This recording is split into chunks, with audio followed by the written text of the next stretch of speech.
గత మంత్రివర్గ సమావేశంలో అనేక కంపెనీలకు విచిత్రమైన స్పెషల్ ప్యాకేజీలు ఇచ్చారని జనసేన రాజకీయ వ్యవహారాల కమిటీ చైర్మన్ నాదెండ్ల మనోహర్ అన్నారు.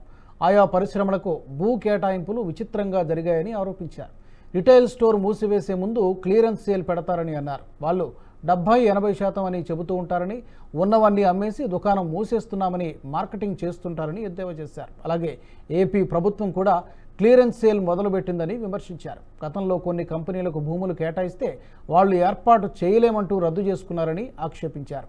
ఆ కంపెనీలకే మళ్ళీ ఇప్పుడు భూములు కేటాయిస్తున్నారని నాదెండ్ల మనోహర్ ఆరోపించారు. నూతన ఇండస్ట్రియల్ పాలసీ తీసుకొచ్చామని, తద్వారా రాష్ట్రానికి అనేక మంది పెట్టుబడిదారులు, పెద్ద పెద్ద ఇండస్ట్రీస్ ఇవన్నీ కూడా తరలి వస్తున్నాయని పదే పదే ముఖ్యమంత్రి గారు అనేక సందర్భాల్లో చెప్పడం మీరందరూ కూడా గమనించి ఉంటారు. సుమారు 13 లక్షల కోట్ల రూపాయలతోటి ఎంఓయూలు చేసుకుని గ్లోబల్ ఇన్వెస్టర్ సమ్మిట్లో రాష్ట్రానికి ప్రత్యేకంగా యువతకు కనీ వినియరిగిన రీతిలో ఉపాధి కల్పిస్తాం అనేది వీళ్ళందరూ కూడా చెప్పుకుంటూ వచ్చారు.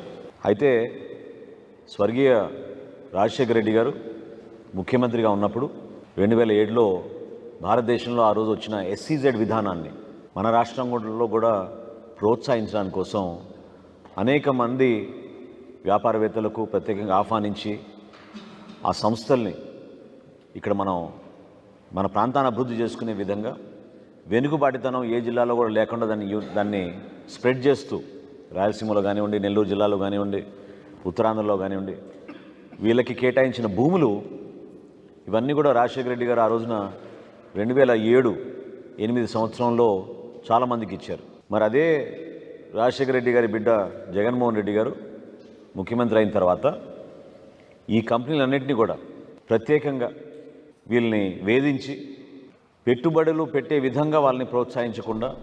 ఈ వీడియో మీకు నచ్చినట్టయితే లైక్ చేయండి, 10 మందికి షేర్ చేయండి. అలాగే కామెంట్ల రూపంలో మీ అభిప్రాయాలను మాతో పంచుకోండి. Nationalist hub group of channels ను సబ్స్క్రైబ్ చేసుకుని తెలుగునాట జాతీయవాద జర్నలిజాన్ని ప్రోత్సహించండి. ఈ వీడియో కింద ఉన్న బెల్ ఐకాన్ పై క్లిక్ చేయడం మర్చిపోవద్దు.